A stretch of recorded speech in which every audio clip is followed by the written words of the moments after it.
ഓക്കെയാണോ?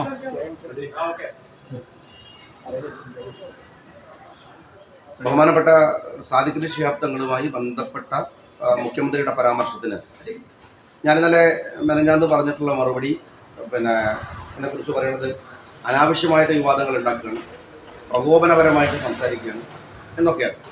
സത്യത്തിൽ ഇതിനകത്ത് ഒരു ചെറിയ വൈകാരികതയുടെ പ്രശ്നമുണ്ട്.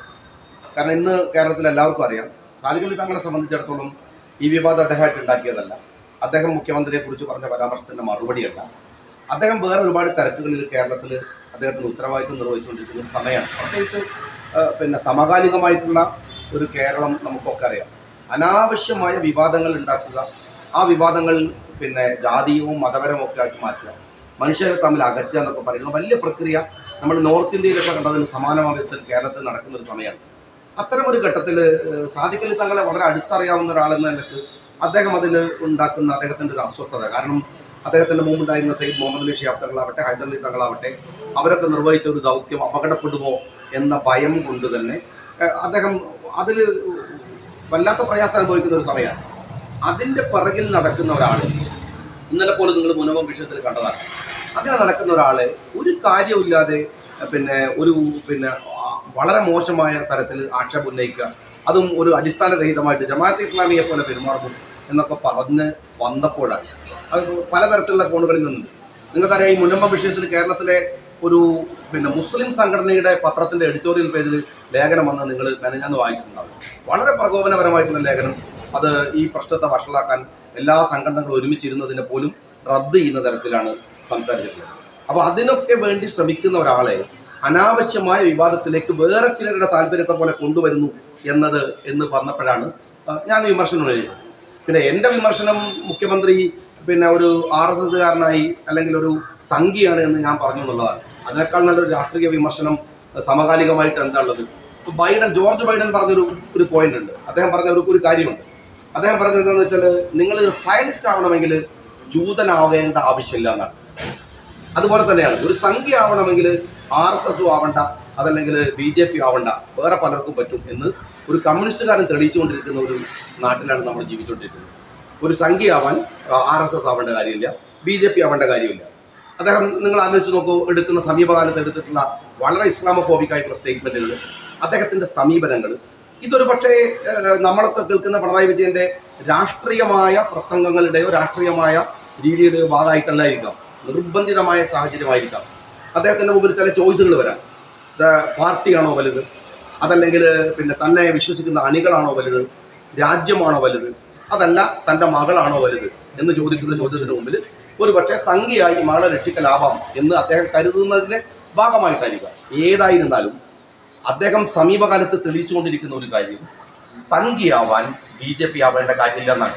അതുകൊണ്ട് അദ്ദേഹത്തിൻ്റെ രാഷ്ട്രീയത്തിൽ അത് നല്ലവണ്ണം ഉണ്ട് എന്നതുകൊണ്ടാണ് ഞാൻ വളരെ കൃത്യമായിട്ട് അദ്ദേഹം ഒരു സംഘി ചാരനാണ് എന്ന ആക്ഷേപം ഞാൻ ഉന്നയിച്ചത്. രണ്ടാമത്തെ ഒരു പ്രശ്നം, ഇന്നലെ ഒരു നിര ആളുകളാണ് ഈ വിഷയത്തിൽ പ്രതികരിക്കാൻ വന്നത്. ഒന്ന് AK ബാലനാണ്. എനിക്ക് അദ്ദേഹത്തെ ഒരു സാധാ പണ്ട് ബാലേട്ടൻ്റെ ഒരു സാധുവാണ്. പക്ഷേ സത്യത്തിൽ കുറച്ചൊരു കിളിപോയ പ്രശ്നം അദ്ദേഹത്തിന് സമീപകാലത്ത് നന്നായിട്ടുണ്ട്. അത് അദ്ദേഹത്തിൻ്റെ സ്റ്റേറ്റ്മെൻറ്റുകളൊക്കെ നോക്കിയാൽ നിങ്ങൾക്ക് നന്നായിട്ട് അറിയാം. അദ്ദേഹം പറഞ്ഞ നിയമസഭയിൽ ഞാൻ നടത്തിയ പ്രസംഗത്തിലാണ് ഞാൻ അയോഗ്യനായതെന്നാണ്. ഞാൻ ആകെ 4 തവണയാണ് മത്സരിച്ചത്. അതിൽ 2 തവണ MLA ആണ്. 2 തവണത്തെ കാലാവധി 10 വർഷമാണ്, 11 വർഷമല്ല. ആ 10 വർഷം ഞാൻ നിയമസഭയുടെ അകത്തുണ്ടായിരുന്നു. അതിനിടയിൽ എനിക്ക് വന്ന കേസ് നമ്മളുടെ കേരളത്തിലെ ഏറ്റവും വലിയ മാനിപ്പുലേറ്റർ എന്ന് പറയാവുന്ന നികേഷ് കുമാർ തോറ്റ ദേഷ്യത്തിൽ എനിക്കെതിരെ ഉണ്ടാക്കിയ ഒരു വാറോല വെച്ചിട്ട് കോടതിയിൽ നിന്ന് വാങ്ങിയ സ്റ്റേ ആണ്.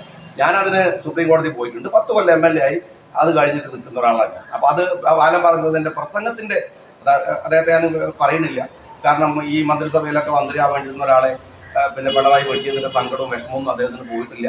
അതിൻ്റെ ഭാഗമായ ഒരു കിളിപോക്ക് അദ്ദേഹത്തിന് സ്വാഭാവികമായിട്ടുണ്ട്. അത്രയേ ഉള്ളൂ അതിൽ കാണേണ്ടതുള്ളൂ എന്ന് ഞാൻ വിചാരിക്കുന്നു. പിന്നെ വലിയ രസം എന്താ വെച്ചാൽ, റഹീം എന്നല്ല പത്രക്കാരെ കാട്ടുന്നുണ്ടാകും അങ്ങനെ സംഭവമാണ്.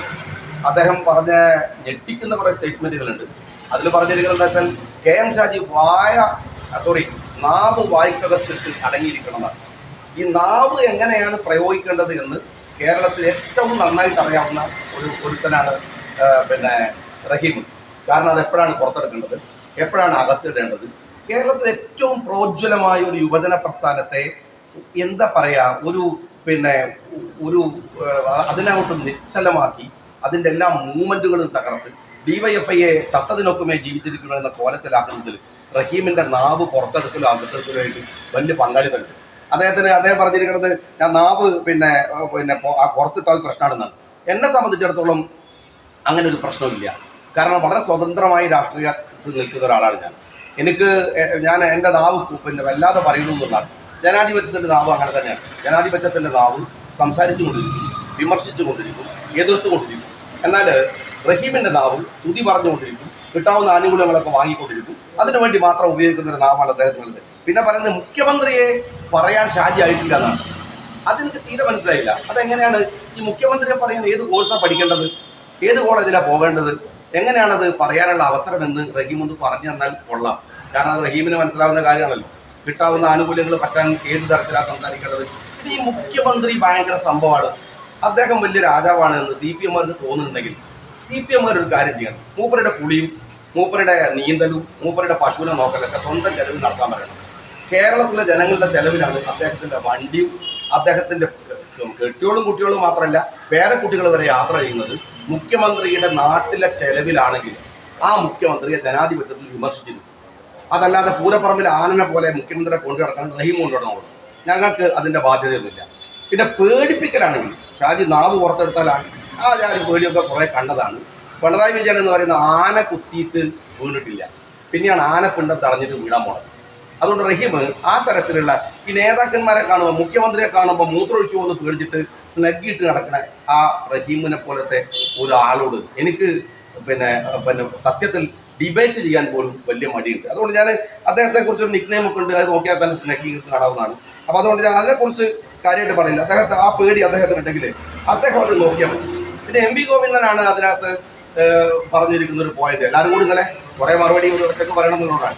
അങ്ങനെ പറഞ്ഞിരിക്കുന്ന വേറൊരു കാര്യം എന്താ വെച്ചാൽ MP ഗോവിന്ദൻ പറഞ്ഞത് പിന്നെ രാഷ്ട്രീയം പറയുമ്പോൾ രാഷ്ട്രീയം പറയണതാണ്.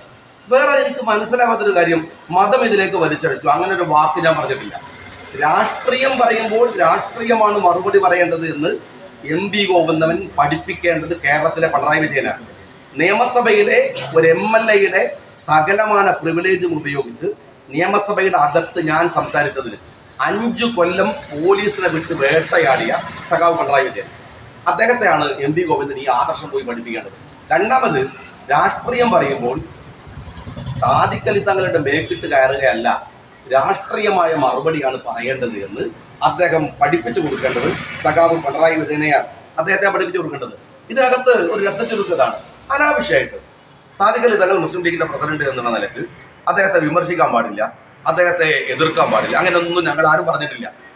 എല്ലാവരെയും ബഹുമാനിക്കാം, ആദരിക്കാം. പക്ഷേ അത് ഇങ്ങോട്ട് കിട്ടിയാൽ അങ്ങോട്ട് അതേ അളവിനും രൂപത്തിൽ തിരിച്ചു കൊടുക്കാൻ പറ്റുന്ന ആളുകൾ ഇപ്പുറത്തുണ്ട് എന്ന് മുഖ്യമന്ത്രി മനസ്സിലാക്കുന്നതാണ് ഇതിന് നല്ല ഒരു കാര്യം. അതുകൊണ്ട് ഞാൻ എൻ്റെ ആക്ഷേപം ആവർത്തിക്കുകയാണ്. സാദിഖലി ശിഹാബ് കുറിച്ച് അദ്ദേഹം പറഞ്ഞ ജമാഅത്ത് അനുഭാവ പ്രയോഗം എത്രമാത്രം വിഡിത്തം നിറഞ്ഞതാണെന്നും അത് എത്രമാത്രം സംഘീയ പ്രീണനമാണെന്നും ഒരു സംഘീയ അനുഭാവിയായിട്ടുള്ള മുഖ്യമന്ത്രി പ്രകടിപ്പിച്ചു എന്നത് മാത്രമാണ് അതിൻ്റെ രാഷ്ട്രീയം എന്നാണ് എനിക്ക് പറയാനുള്ളത്.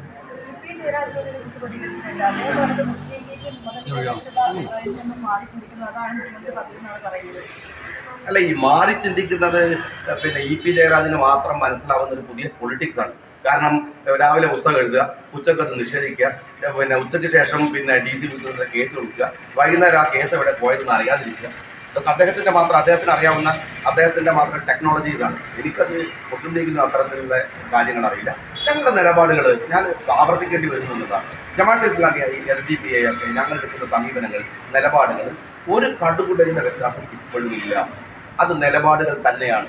വർത്തമാനകാല ഇന്ത്യൻ രാഷ്ട്രീയത്തിൽ സംസാരിക്കേണ്ടുന്ന വിഷയം അതല്ല, പ്രയോറിറ്റി അതല്ല എന്നുള്ള തിരിച്ചറിവ് മാത്രമേ ഞങ്ങൾ ഡിബേറ്റുകൾ അവസാനിപ്പിക്കുന്നത്, അല്ലെങ്കിൽ തൽക്കാലത്തേക്കെങ്കിലും ആ ഡിബേറ്റുകളിൽ ഞങ്ങൾ മാറുന്നത്. പക്ഷേ ലീഗിനെ എതിർക്കുന്ന ജമാഅത്തെ ഇസ്ലാമിയെ പച്ചക്ക് രാഷ്ട്രീയ കൂട്ടുകെട്ടുകൾക്ക് വേണ്ടി കൊണ്ടു നടന്ന ഒരാൾ, അതും ഞാൻ PS അച്യുതാനന്ദനെ പറയില്ല, കമ്മ്യൂണിസ്റ്റ് പാർട്ടിയെ കുറിച്ച് പറയില്ല, അത് സഖാവ് പിണറായി വിജയന്റെ കള്ള രാഷ്ട്രീയമാണ്. എന്നിട്ട് അയാൾ ഈ പ്രസംഗം പറഞ്ഞതിൽ ഞങ്ങൾ ഒരു സ്ലീപ്പിംഗ് സെല്ലുകൾ ജമാഅത്തെ ഇസ്ലാമിയുടേതുണ്ട് എന്ന് പറഞ്ഞുകൊണ്ട് അങ്ങനെ പറഞ്ഞു. അല്ല, ഈ ആശങ്കക്ക് ഒരു പിണറായി പക്ഷമുണ്ട്. അത് ഏത് ഇപ്പൊ പുതുതായിട്ട് നിങ്ങൾ ഈ പറഞ്ഞ സംഘത്തിൽ നിന്ന് വരുന്നതിനും ഈ ഒരു പിണറായി പക്ഷമുണ്ട്, പിണറായി സ്നേഹപ്രകടനത്തിൽ. ഇപ്പോൾ അതിൽ ചില ആളുകളുടെ ഇപ്പോൾ വഖഫ് ഭൂമിയുമായി ബന്ധപ്പെട്ട വിഷയത്തിലൊക്കെ ലേഖനം എഴുതിയിട്ടുള്ള ആളുകളുടെ ഈ അന്ന് പ്രസംഗിച്ച ആളുകളുടെ ഒക്കെ ഫോൺ എടുത്ത് പരിശോധിച്ച് നോക്കിയാൽ ഇളമരം കരീമും മോഹനനുമായിട്ട് ഒരു ദിവസം എത്ര സംസാരിക്കുന്നു എന്നല്ല, അത് ഫിഖിന്റെ മസാല അറിയണമെന്നാണ് വിളിക്കുന്നത് ഈ രാഷ്ട്രീയ ബന്ധം. അപ്പം അത് എവിടെ നിന്ന് വന്നാലും അത് ഏത് കൂട്ടിൽ നിന്ന് വന്നാലും ഞങ്ങൾക്ക് ഇതിനകത്ത് ഒരു സമീപനം മാത്രമേ ഉള്ളൂ. അത് വളരെ പ്രകടമാണ്, അത് വളരെ വിജിബിളുമാണ്.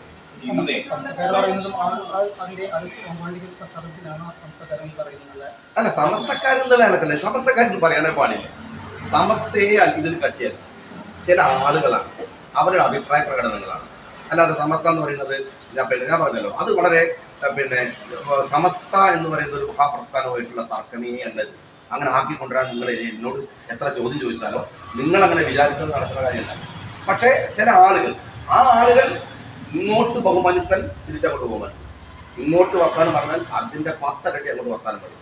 അത് അത്രയേ ഉള്ളൂ. ആ വർത്താനം കൊണ്ട് തീരും. അതിന് മറുപടി നാളെ വരുമ്പോൾ അപ്പം പറയും. അതിനിടയ്ക്ക് വേറൊരു സ്റ്റേറ്റ് കമ്മിറ്റി അത് പറഞ്ഞല്ലോ. ഇപ്പോൾ ഹമീദ് അലി ശിഹാബ്ദങ്ങൾ അടങ്ങുന്ന വ്യത്യാസം, ഹമീദ് അലി ശിഹാബ്ദങ്ങൾ ഫ്ലയർ ഇറക്കേണ്ട കാര്യമുണ്ടോ? ഷാജി ഇങ്ങോട്ട് പാണക്കാട് പോകാൻ പറഞ്ഞാൽ ഞാൻ പോയി. എന്നിട്ട് ചീത്ത എന്ന് പറയുന്നത് ഞാൻ ഇന്ന് കേട്ടു. അതല്ലാതെ എനിക്ക് കത്തെഴുത്ത് ചീത്ത അറിയാൻ മാത്രം അദ്ദേഹത്തിന് ചെറിയ മനുഷ്യനൊന്നുമില്ല, നിങ്ങൾക്ക് അറിയാത്തതുകൊണ്ട്. അതൊക്കെ ചില ഡിഗ്രികളാണ്.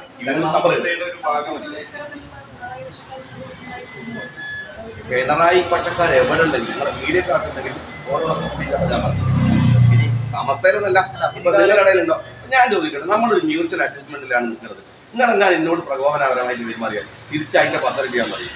ഞാൻ നിങ്ങളോട് മോശമായി പറഞ്ഞാൽ നിങ്ങൾ തിരിച്ചും പറയും. അത്ര ഇന്നത്തെ കാലത്ത് ബഹുമാനമാണ്.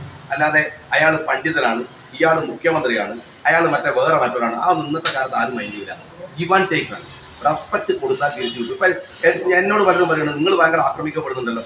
ഞാനതിന് ആചാര്യ വർത്തമാനമുള്ള ആൾക്കാരെ കുറിച്ച് പറയുന്നില്ല. പിന്നെ എനിക്ക് തിരിച്ചു കിട്ടൂലേ? മിണ്ടാതിരിക്കുന്ന ആൾക്കാരുണ്ട്, ഒന്നും കുഴപ്പമില്ലല്ലോ. അപ്പം ഞാൻ പറഞ്ഞാൽ തിരിച്ചു കിട്ടും, അത് എല്ലാവർക്കും കിട്ടും. അപ്പം നിങ്ങൾ പറഞ്ഞാൽ നിങ്ങൾക്ക് തിരിച്ചു കിട്ടും, ഞാൻ പറഞ്ഞാൽ എനിക്ക് തിരിച്ചു കിട്ടും. അതല്ലാതെ അതിലങ്ങനെ വർത്തമാനം ഇതൊക്കെ പറയുക. എന്നിട്ട് പറയാം എന്നെ ആക്രമിച്ച് എന്നെ തിരിച്ചു പറയുമ്പോൾ ഞാൻ പറയാം അയ്യോ ലീഗിനെ ആക്രമിക്കുന്നത്. അതല്ല, ലീഗിൽ വേറെ ആൾക്കാരില്ല, അവർ ആക്രമിക്കുന്നില്ലല്ലോ. രാജിക്ക് നാവ് കുറച്ച് കൂടുതലാണ്, അതുകൊണ്ട് രാജിനെ ആക്രമിക്കും. അതുപോലെ നാവ് കൂടിയ ചില ഇനത്തെയാണ് ഞാൻ ആക്രമിക്കുന്നത്. അതൊരു പ്രസ്ഥാനത്തുണ്ടല്ലോ. അങ്ങനെ ചോദിച്ചിട്ട് പ്രസ്ഥാനത്താക്കാൻ മാറ്റാൻ ശ്രമിക്കാം. അങ്ങനെ നാവ് കൂടിയ ചില ആളുകൾ ഇപ്പോൾ യുഡിഎഫിലേക്ക് വന്നിട്ടുണ്ട്. അത് വെച്ചാണ് ഇന്നിപ്പം പരസ്യം വന്നിരിക്കുന്നത്. ഒരുപാട് നാവ് കൂടിയ ആളുകളായിരുന്നു അവർ. ആ പരസ്യങ്ങളൊക്കെ രാഷ്ട്രീയമായിട്ടുള്ള എല്ലാവർക്കും മനസ്സിലാവുന്ന പരസ്യമല്ലേ. ഇന്നത്തെ ദിവസം ദേശാഭിമാനിയിലില്ലാത്ത തലക്കെട്ടും വാർത്തയും വേറെ ചില പത്രങ്ങളിൽ വരും. അതിന് പൊളിറ്റിക്സ് ഉണ്ട്, അതിന് മാർക്കറ്റിംഗ് ഉണ്ട്. അത് അറിയുന്നതുകൊണ്ട് ചെയ്യുന്നതാണ്. ആ പൈസ ഒക്കെ ബുദ്ധിമുട്ട് വാങ്ങി വെക്കുക, വോട്ടൊക്കെ ഞങ്ങൾ ഓരോ കൊണ്ടേക്ക് യുഡിഎഫിൽ ചെയ്യാന്നുള്ളതാണ്. അത്രേ ഉള്ളൂ. ഇങ്ങോട്ട് വരുമ്പോഴത്തേക്ക് ആ മുൻകാല നിലപാടുകളെല്ലാം ഒറ്റയടിക്ക് റദ്ദായിരുന്നാണ്. എങ്ങോട്ട് വരുമ്പോൾ അത് വാസുകൂടി ചോദിച്ചാൽ മതി. വാസു എന്നറിയില്ലേ കണ്ണൂരിലെ BJPയുടെ സംഘീയ നേതാവ് വാസു ഓക്കെ വാസുവിനെ CPM-ലേക്ക് കൊണ്ടുപോകുക മാത്രമല്ല, ഓക്കെ വാസുവിനെ ദേവസ്വം ബോർഡിന്റെ ചെയർമാനാക്കി. എന്തൊരു രസമാണ്. അതിനപ്പുറത്ത് വേറെ കാര്യം ചെയ്യേണ്ട ആവശ്യമില്ലല്ലോ. അപ്പൊ അതുകൊണ്ട് അതൊക്കെ അവിടെ പോയി ചോദിച്ചാൽ ഞാനൊരു കാര്യം പറയാം. ഇപ്പൊ ഒരു കടുത്ത സംഖ്യ വന്നിട്ട് ഞാൻ ആ സംഖ്യയെ വിട്ടു എന്ന് പറഞ്ഞാൽ ഈ സെക്കൻഡ് ഞാൻ അയാളെ അഭിനന്ദിക്കുകയും ചേർത്ത് പിടിക്കുകയും ചെയ്യും. വൈകുന്നേരം അയാൾ പറയണം ഞാൻ സംഖ്യ ആയി എന്ന് പറഞ്ഞാൽ ഇതേ നാവ് കൊണ്ട് ഞാൻ അയാളെ തിരിച്ചു പറയും. കാരണം എന്താ പറയുക, നമ്മളെ നാവ് കൊടുത്തിട്ടുണ്ട്, നമ്മൾ അഭിപ്രായം കൊടുത്തിട്ടുണ്ട്. അയാൾ മാറി. അതുകൊണ്ട് ഈ ഒരാൾക്ക് വരുമ്പോൾ അയാളുടെ പ്രീവിയസ് ആയിട്ടുള്ള അയാൾ പണ്ട് എങ്ങനെയായിരുന്നു, അയാൾ ആദ്യം എങ്ങനെയായിരുന്നു എന്നൊക്കെ പരിശോധിക്കാൻ പോയാൽ അതൊരു നല്ലതാണ്. ഇതിലൊരു വലിയ കാര്യമുണ്ട്. കോൺഗ്രസ് ഒരു പുതിയ ട്രെൻഡ് എന്തായിരുന്നു, കോൺഗ്രസ് കിട്ടുന്ന BJPയിലേക്ക് ആൾ പോകുന്നു. അവിടെ കോൺഗ്രസ് കാണിച്ചിട്ടുള്ള ഒരു അപാരം മിടുക്കുണ്ട്. ആ മിടുക്കനെ ഞാൻ KPCC പ്രസിഡന്റിനെയും പ്രതിപക്ഷ നേതാവിനെയും അഭിനന്ദിക്കുകയാണ്. അവരത് എടുക്കുന്നത് വഴി ചില കാര്യങ്ങളെ, ചില വിഷയങ്ങളെ റദ്ദ് ചെയ്യുന്നു. അതൊരു നല്ല പൊളിറ്റിക്സ് ആയിട്ടാണ് ഞാൻ കാണുന്നത്.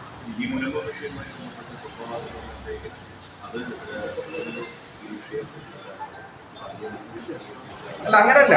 മുനമ്പം വിഷയത്തിൽ ഒരുമിച്ച് മതസംഘടനകളൊക്കെ എടുക്കുന്ന തീരുമാനത്തെ വളരെ വ്യക്തിപരമായിട്ട് അത് സാദിഖലി തങ്ങൾ പറഞ്ഞു എന്നുള്ളതിന്റെ പേരിൽ പത്രത്തിൽ വേറെ അഭിപ്രായമില്ല. ഇതൊക്കെ വർഗീയപരമായി ചെയ്തിട്ടില്ല. ജമാഅത്തെ ഇസ്ലാമിയുടെ സ്ലീപ്പിംഗ് സെൽ എവിടെയുള്ളതെന്നാണോ നോക്കുന്നത്. ഈ സ്ലീപ്പിംഗ് സെൽ ഞാൻ ഹാപ്പിയാണ്. ഏതായാലും ആ സാധനം ഇത്തായിരുന്നു. അത് ചർച്ചയല്ലേ. ഇപ്പൊ അങ്ങോട്ട് സ്ലീപ്പിംഗ് സെൽ നിങ്ങളാണോ, സ്ലീപ്പിംഗ് സെൽ ഞങ്ങളാണോ എന്നല്ലേ ചോദിച്ചത്. ഏതായാലും സാധനം ഉണ്ട് മനസ്സിലായി. വർഷം മുമ്പ് എതിരായിരുന്നു അത്. അങ്ങനെ ഒരു സമരം പെട്ടെന്ന് ഇങ്ങനെ ഒരു നിലപാടിലേക്ക് മാറുന്ന ഈ മുസ്ലിം ലീഗ് മുനമ്പം വിഷയത്തിലെടുത്ത സമീപനം മാത്രമല്ല, ഈ വഖഫ് ഇഷ്യൂസ് വന്ന സമയത്ത് ഞാൻ സംസാരിച്ചിട്ടുണ്ടായിരുന്നു. മുനമ്പം വിഷയത്തിൽ സർക്കാർ എടുക്കുന്ന സമീപനങ്ങളിലെ പ്രശ്നത്തെക്കുറിച്ച് പറഞ്ഞു. അന്ന് ഞാൻ പറഞ്ഞിരുന്നത് ഇത് വഖഫ് ഭൂമി എന്നുള്ള സെൻസിലാണ്. കാരണം ഒരു കാര്യത്തെ എനിക്കൊരു കാര്യം ബോധ്യമായിട്ട് ഞാൻ അതിൽ നിന്ന് പറഞ്ഞു പോയാൽ ആ ബോധ്യമാകുന്ന കാര്യത്തിന്റെ ഗുണപരതയല്ലേ നമ്മൾ പരിശോധിക്കേണ്ടത്.